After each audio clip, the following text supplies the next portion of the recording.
I spent as much time trying to figure out what I was going to preach this morning as I did actually writing the sermon that I'm going to preach.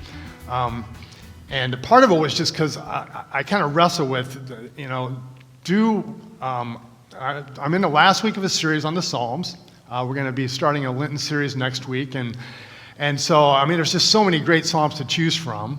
And so that's, I got 1 week and so which of all the great Psalms that I love so much do I choose? And then we've got a world at war again with Russia's invasion in Ukraine and all the threat that comes along with it. And those are things that are definitely addressed in the Psalms. Psalm 2, Psalm 46 talk about the threats of the world and God's sovereign rule over those things. And so I wrestled with whether choosing one of those Psalms. I actually didn't. If you're feeling a little bit of angst, or maybe even a lot of bit of angst, I preached a sermon back on September 19 of last year on God's thoughts on the globe's biggest problems. And I preached a psalm. I preached a message drawn from Psalm 46 about God's sovereign rule over creation, about being the King of Kings. And so if you're wrestling and feeling some insecurity in your own heart and your spirit, I would encourage you to go back to September 19. You can find it on our website and listen to that message again, because God is not oblivious to what's going on in the world. God's not caught off guard by the things that people do in the world that we live in, and the threat that represents and the limits of that threat. So I commend that to you. Ultimately, I settled on this morning on Psalm 16. When I think about a lot of the woes in my life, a lot of the things that have caused internal angst, frustration, sorrow, disappointment, depression, anxiety, a lot of those things, a good number of them are the product of a couple things. A lot of them have to do with wanting things that I didn't have.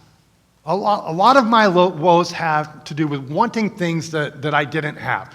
Going back even to when I was a kid, wanting to have, I had friends, but it seems like I was like everybody's third or fourth or fifth friend. Everybody else had a best friend, and I felt like I didn't have a best friend. I wanted a best friend. And then as I got a little bit older, I wanted a girlfriend.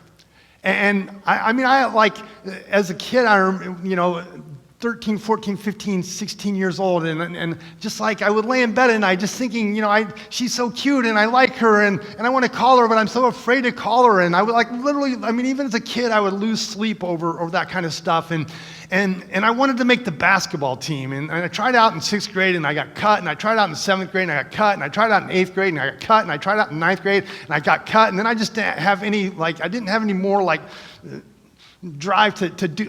I couldn't face getting cut again, so I quit. But that was that created turmoil and anxiety in my life, and the two were connected because the guys on the basketball team got the girls, and then as all that stuff and insecurity, and then I thought if I was cool, I would be more confident. If I was confident, I would have a greater lease on life and more security, and so I wanted that.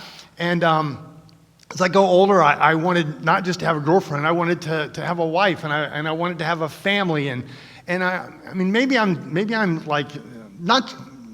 want different things, but I think a lot of us want things, right? And the things that we want and we don't have them, it does kind of create this frustration and sorrow and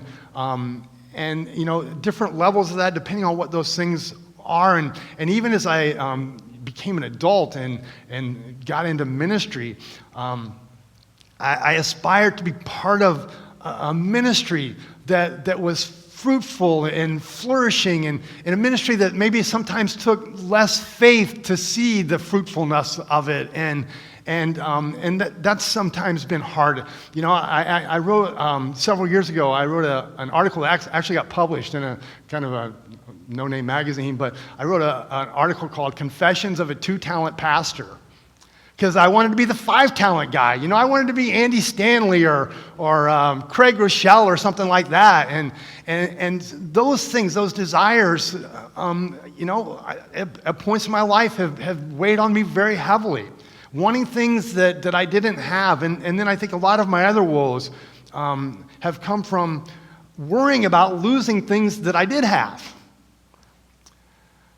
That I can remember, right? Connected to this desire to be married, of like losing almost a year of my life in perpetual turmoil over a doomed relationship. I mean, it was a train wreck. It wasn't going anywhere. And yet I kept hanging on to it, hanging on to it, and hanging on to it.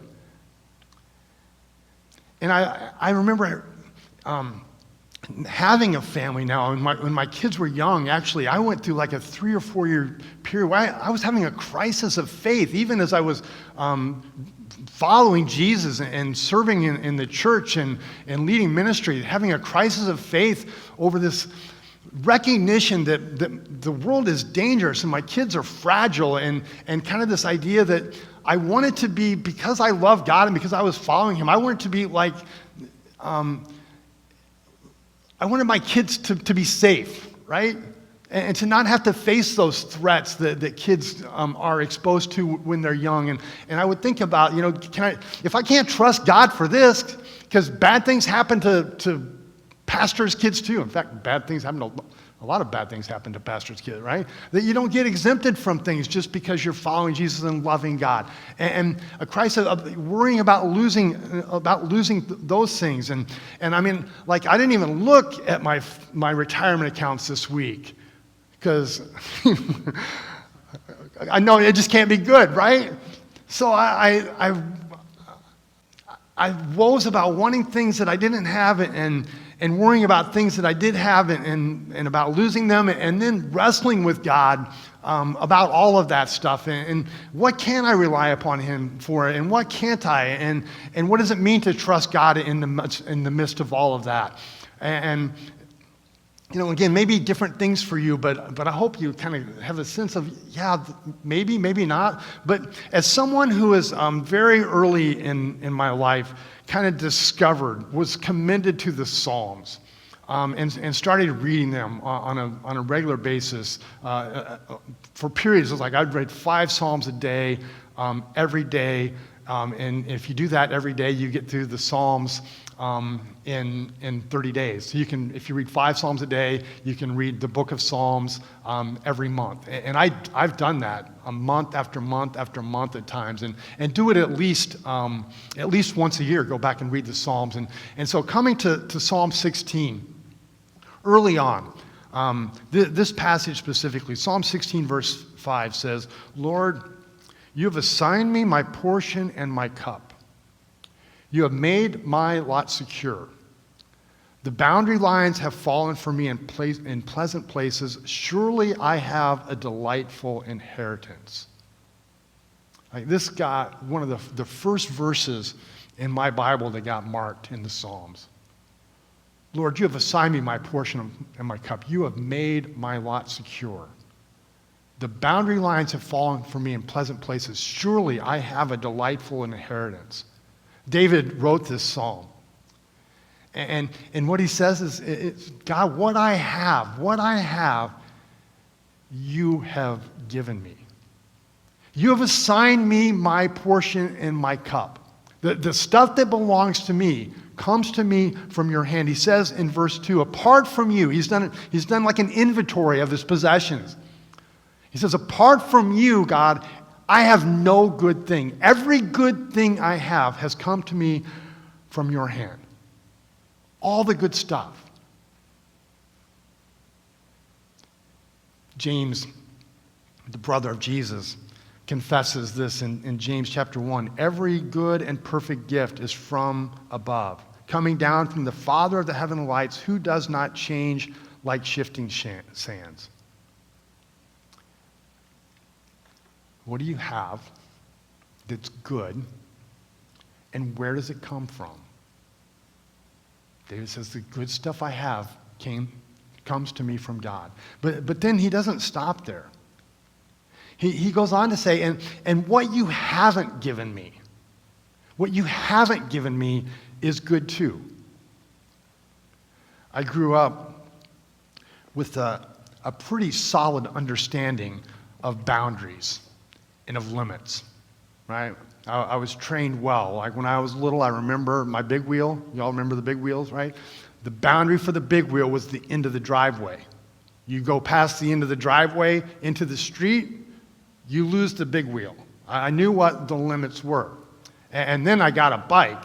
And when I got a bike, I was a little older, and after a while, the boundary for the bike was like the end of the street. And I could ride my bike all the way to the end of the street and back and forth. And I did that over and over and over again, right? And then as I got a little older, I could like actually ride my bike in other parts of our little confined neighborhood, but not beyond, to Sheridan or over past Troy or southeastern here's your square, here's your boundaries. And then I got a little older and I got a car, and I could drive my car pretty far, but it had to be home by 11 o'clock or it turned into a pumpkin or something like that. I don't know, right? But I knew what the boundaries were. In terms of geography, I also had some pretty clear boundaries about what was expected of me in terms of moral behavior, in terms of schoolwork and those kinds of things. I knew what I was supposed to do, and I knew what the consequences were for going beyond those boundaries. And I respected them enough to adhere to them most of the time, and if I was going to violate them, to be very stealthy in doing so. And I also had the good fortune of having an older sister who was a boundary buster. She didn't like boundaries, so she provided a lot of cover for me. So I could kind of slide in. And I learned, kind of what not to do and things that you could get away with and things you couldn't by watching her mistakes. And she's still alive. So those of you who have some rebellious kids right now, there's hope. She just had her birthday last week, and it was my pleasure to be there and celebrate with her. So right, but limits. And understanding the consequences. But if you read what David says, he expresses a different kind of respect for boundary lines. He's not talking about having a fascination of what lies on the other side of the boundary. Oh, if I could just go there, or if I could just do that, or if I could just get away with this, I would have so much fun. He's not like looking across the fence at greener grass, but expressing this confidence that not just what he has within his territory comes to him from God and is good, but that what lies beyond his territory, what's outside of the boundary lines, he's saying, it's what God has given me is good, and what God hasn't given me, that's good for me too. That's to my advantage. The boundary lines have been drawn for me, have been laid out for me in pleasant places. And he says those, in verse 4, those who run after other gods, they suffer more and more. I wouldn't have called the things I wanted in my younger days, I wouldn't have called them gods. And I wouldn't have called my desire to keep those things worship. But the fruit of the pursuit of those things, and my desire to have those things, and my desire to keep those things, have unquestionably been a source of suffering, sorrow, sadness, of disappointment.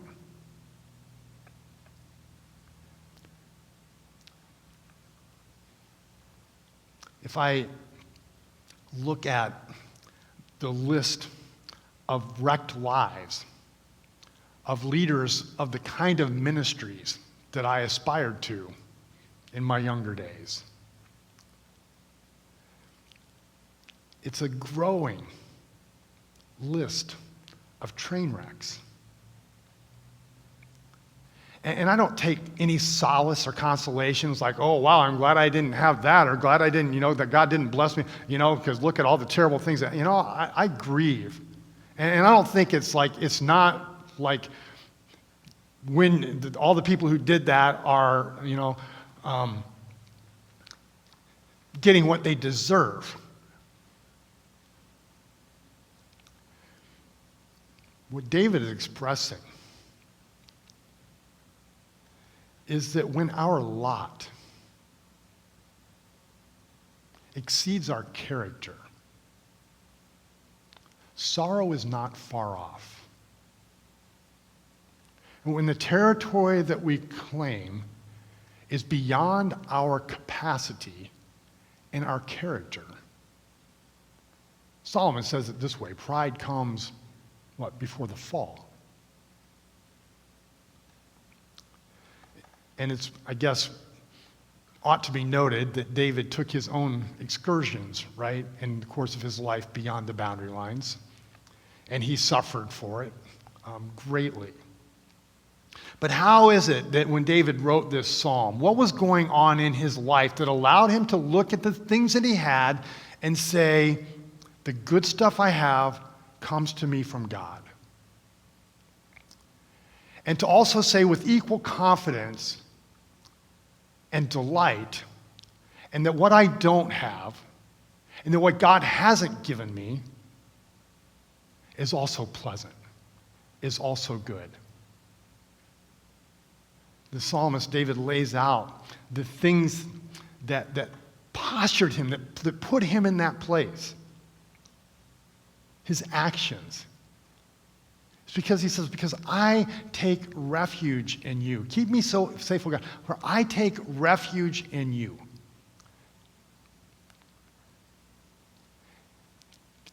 Am I asking God,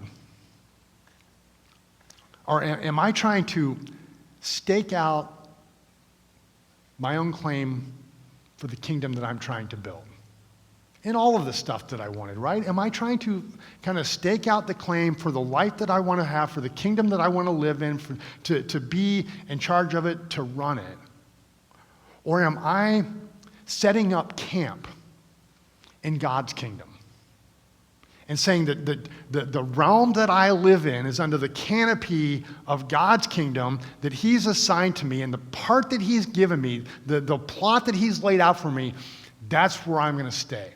That's where my refuge is. He says, I take refuge, not in the kingdom that I'm building, but in the kingdom that you've established and that you've placed me in. I say, you are my Lord. To say God is my Lord is to say he's my master, right? Lord is master. Say, I'm in your kingdom and I'm under your reign. I'm under your dominion. And then he goes on to say, of the holy people who are in the land,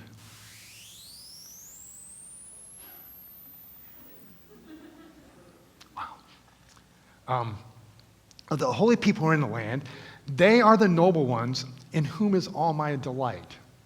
Right? I'm in your kingdom. You're the Lord. You're the master of the kingdom. And I'm looking around in my life, he says, and I'm looking at the people who are following you. I'm following the people who are following you. I'm delighting in the people who are delighting in you.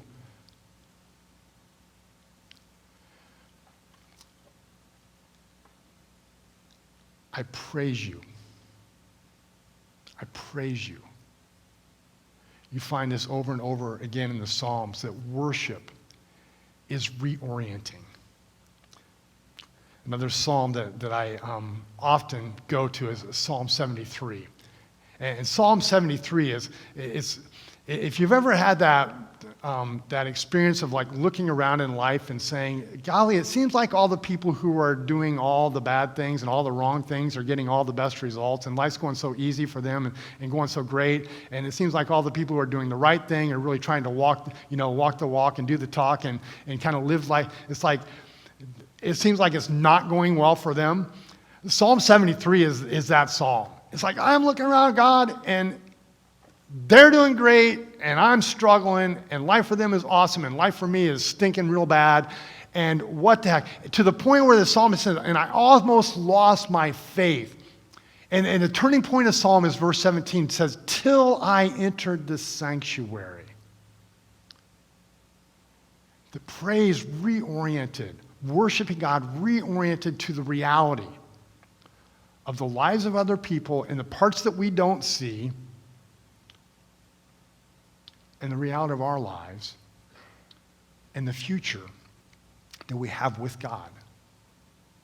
It's praise that allows David to say, what I've got is good, and what I don't have is God's gift to me. He continues, I keep my eyes on you. I keep my eyes on you. Reminds me of Hebrews chapter 12. He writes, therefore, since we are surrounded by such a great cloud of witnesses, the saints, the holy ones, right, in whom I delight, let us throw off everything that hinders and the sin that so easily entangles us, and let us run with perseverance the race marked out for us, fixing our eyes on Jesus, the pioneer and perfecter of our faith. I keep my eyes on you, Lord. I fix my eyes on Jesus. It's hard, right? Isn't it? It's hard to not fix our eyes on all the things that are happening in our little worlds, on our wants, and our fears, and all the saber rattling of things that are going on in the Ukraine, in China, in Iran, in their own country. Where do we look? Excuse me.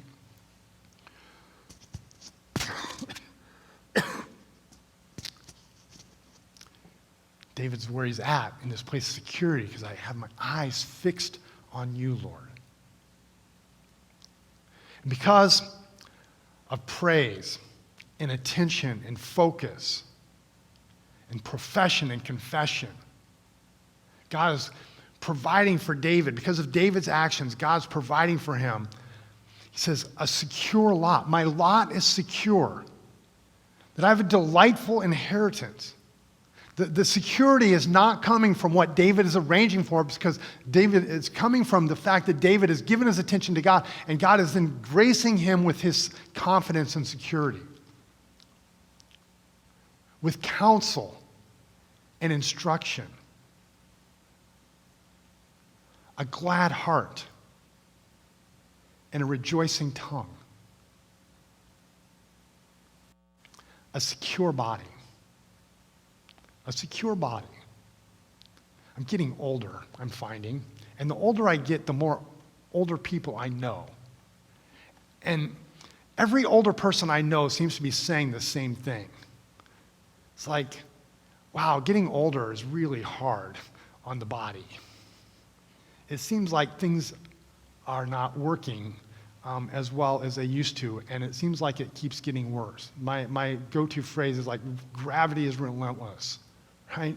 It just keeps us pulling us farther and farther down into the earth. And it usually kind of begins somewhere along the knees and the lower back and like just, sucking us into the planet. A secure body. It's at this point, and you'll find this throughout the Psalms, and I've already talked about this in previous messages, that you find Jesus finding his way into the Psalms hundreds of years before anybody knew anything about who Jesus was or what Jesus was going to do. In verse 10 of Psalm 16, it says, talks about the secure body, because you will not abandon me to the grave, nor will you allow your Holy One to see decay. David wrote the psalm. Peter, in his Pentecost sermon that's recorded in Acts chapter 2, says in verse 29, fellow Israelites, the people that he was speaking to that day, I can tell you confidently that the patriarch David, the one who wrote Psalm 16, the one who wrote these words that we're reading, I can tell you confidently that the patriarch David died and was buried, and his tomb is here to this day. Paul says that in the same vein that his body decayed. The one who wrote this psalm actually went to the grave, that he was planted in the ground, and that his body is decaying. But David was a prophet and knew that God had promised him on oath that he would place one of his descendants on his throne. Seeing what was to come, David spoke of the resurrection of the Messiah, that he was not abandoned to the realm of the dead, nor did his body see decay. That God has raised this Jesus to life, and we are all witnesses of it. Exalted to the right hand of God, he has received from the Father the promised Holy Spirit and has poured out what you now see and hear.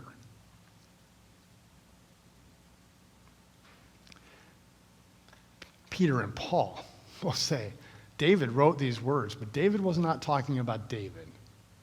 David was talking about Jesus, who would come from the line of David. And that it would be Jesus' triumph over the grave that would open this path to life, that would lead to the joy in his presence and eternal pleasures at his right hand. Imagine with me a fish who becomes aware of his aquatic boundaries. Assume maybe that he's a timid little fish. And he looks outside of the boundaries of his domain, his little lake or pond or fishbowl, ocean. And he sees this whole other world out there. And he wants to be a part of all those, like the Little Mermaid, right? You live in the ocean, but she wants to be a part of this other world. But he's a timid fish. And so while he looks beyond the boundaries and wants things that he can't have in the world that he lives in, he doesn't leave. He just begrudges the world that he lives in. He goes from suffering to suffering to suffering because of the things that he wants and that he can't have. And he lives a miserable life. Or another fish, a bold fish, looks around beyond the limits of his little realm and says, I want those things, and I think I ought to have them. I'm not happy with the limits of my environment that I live in, so I'm going to leave it, I'm going to flee it, and I'm going to go to the other side of the boundaries of my little fish tank, the little world that I'm living in, and he jumps out in all of his boldness and quickly discovers how pleasant the boundaries of his former existence were. But it's too late, because now he's laying on the shore, gasping for his last breath. We were created to live in the environment of the fellowship of God's love. It is our design. David discovers that his wants and his worries are outside of the fishbowl.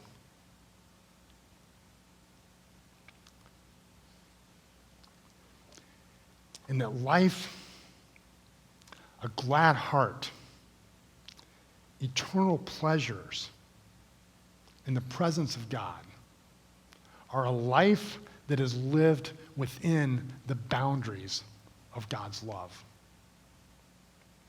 Keep me safe, O God, for in you I take refuge. I said to the Lord, you are my Lord. Apart from you, there is no good thing. You have made known to me the paths of life. You fill me with eternal pleasures at your right hand. Praise, worship, fixing our eyes on Jesus, setting up our camp under his dominion, professing that he is Lord. David says that in that place is life eternal. Lord, I confess that I continue to look outside of my realm and sometimes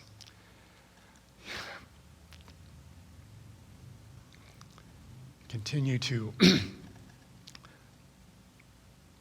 reap the sorrow of that. And in praise and in worship, see the wisdom of your boundaries and the goodness of your provisions. And I pray that as we continue to make our way through this world, we keep our eyes fixed on you. And in that, find confidence and security, glad hearts, rejoicing tongues, eternal pleasures. I pray in Jesus' name.